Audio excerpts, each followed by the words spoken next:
I am Raymond Sharp. This is my lovely wife, Tanesha Sharp. and we're here to jump in. Today's topic is something that we all, I believe, and we try to make sure that we pick topics that can be useful to everyone. But today in particular is something that is near and dear to our heart, and that is overcoming the desire to give up. Yeah. And this is something that we have faced in different and various areas of our lives, certain things that we just had to keep pressing through. But we do want to acknowledge that there are some people who find it very difficult to keep going in the midst of different challenges and situations. And today we want to offer a few options for you, different things to consider, different mindsets, different perspectives may help you get to the next level. And one thing I want to submit, if you don't mind, is basically there's a difference between moving on and giving up. And what I mean by that is simply this.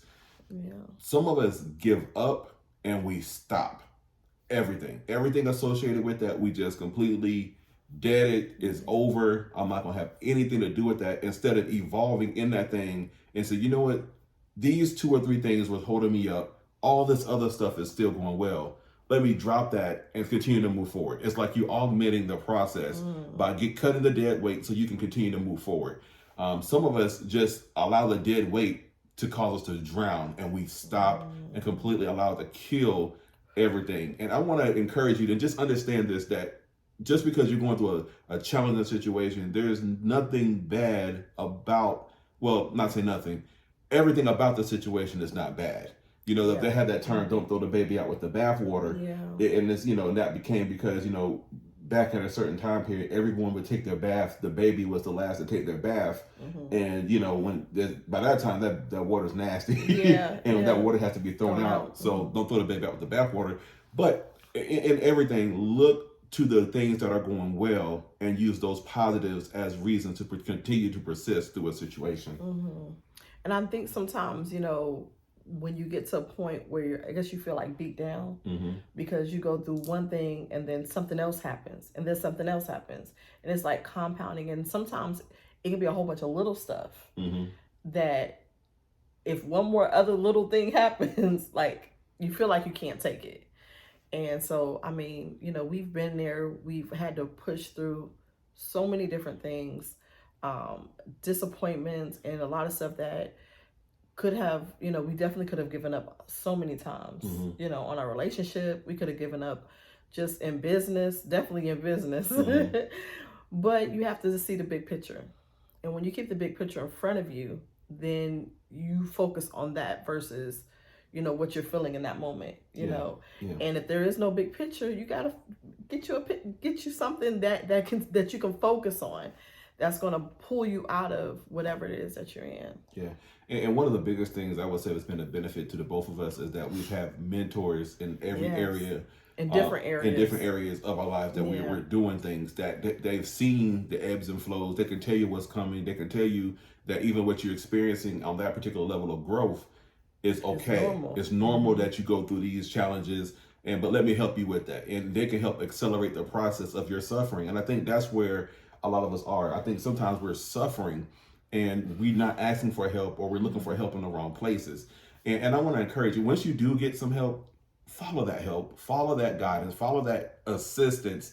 You don't say, well, I'm going to do that part of it, but not the whole part. I got that. No, listen to all of the advice, because all the advice is prudent for your success. And if I can say one thing, when you have a mentor and somebody knows exactly what you're going through because they've been through it themselves, it's good to hear that what you're going through is normal. Because I think sometimes we think, even in marriage, you hear couples feel like that what they're going through is just no one else is going through it. And a lot of times, like, we've been through that too. If you talk to other couples, or if you hear, people who have more experience, you realize that it is normal. And that's kind of a relief in a sense, because then you like, okay, I'm not doing anything wrong. It's not me. It's just part of the process. And until you, to me, that was like a relief for me. Like, that's what I needed to hear.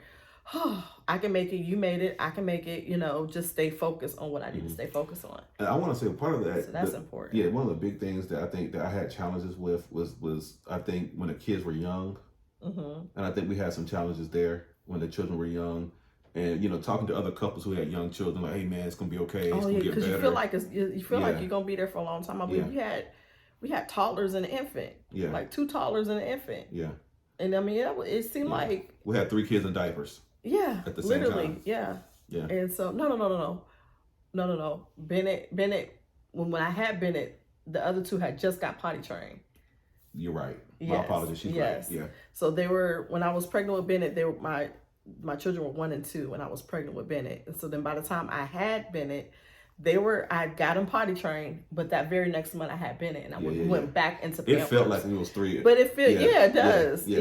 At least I know Bennett, the 2 of them, they were in the same size. But anyways, it was a lot, y'all. It was so much. I've cried. I know I cried a whole lot back then. Just feeling stuck, feeling like, we're gonna always, be here. Yeah.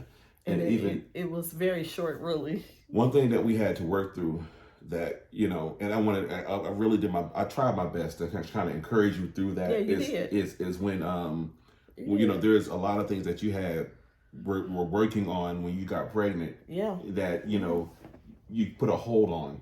Yeah. And I never want her to feel like she had to stop anything she had to do. I was like, babe, do whatever you can. Just keep working on it, keep working. And it's so easy, I think, even and especially for women, to kind of let everything go, because they're like, okay, I have my mother now, and even with their career and their, the education, different things like that. That's something that I want to encourage you all. If you are a man and you're gonna have a wife, a woman in your life that had a baby, encourage her to keep going. Don't say, well, yeah, you got to take care of the kids. Yeah, you don't want her to lose herself in just raising kids, because those kids are going to grow up, and, it can be challenging for some to kind of reintegrate themselves into life and you're like, everything okay, else. who am I now? And I mean, it doesn't take much. I mean, it could be just a few hours a week just to kind of pursue something or work towards something. And that's kind of what I did. And you allowed me to, do that. I took courses. I really just educated myself, did a lot of, I'm always learning, always reading.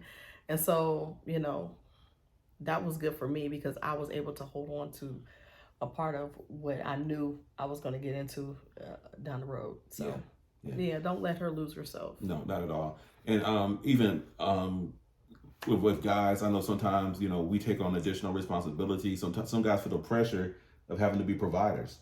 And even within that, make sure that, their dreams and their what they want to do it does not fall either. This is, it worked both ways. It does. And I think, we see so much that concerns us on social media about everything being like, it has to be like this. It has to be 50-50. Nothing's never 50-50. There's been seasons where I feel like, my wife has, dropped everything to make sure that I was good. And I have done the same thing. And it's just about us just coming together and just making it. We just got to make it.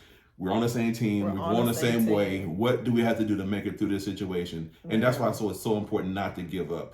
Don't give up on one another. Don't give up on your dreams. Even just be in a position where you can just say, you know what, let me take a step back and let me figure out, if I need to just maybe, again, augment these 1 or 2 things. I think one of the biggest mistakes people make is saying that I have to make this big, drastic decision. Really, your success sometimes is tied to you just, making just a small adjustment or 2 to get you over the hump.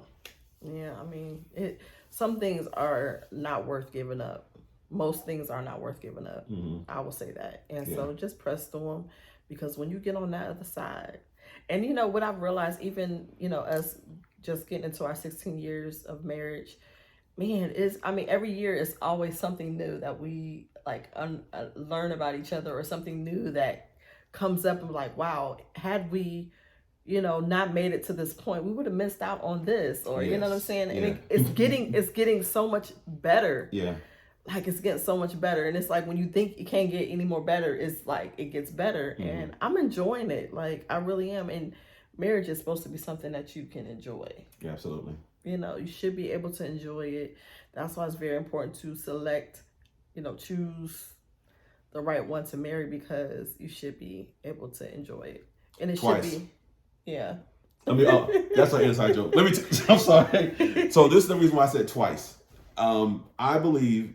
So I tell my wife that women don't understand. They have to say yes twice. They say yes twice. Y'all say yes to the engagement, and then you say yes again at the, when you're at the altar. You gotta say yes the second time. time. Even at the, to me, I think that when people get engaged, they automatically think, okay, that means I have to plan a wedding. No, now you're about to go through a whole nother level of scrutiny. In my mind, you're going through a whole nother level of scrutiny to make sure I want to continue with this, because sometimes when people say yes, they, their true selves come out. Yeah, and like, oh, I got him now, and now you're in another level of investigation. It's like, okay, so now what is this going to look like for us? Absolutely.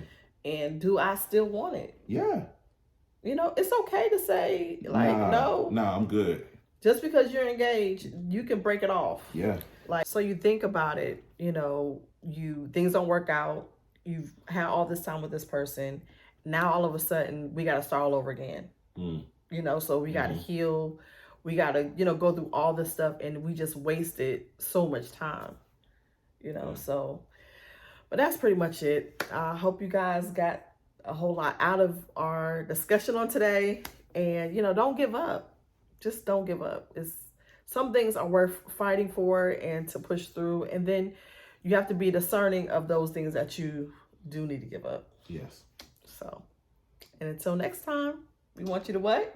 Jump in. Have a wonderful evening. Y'all take care.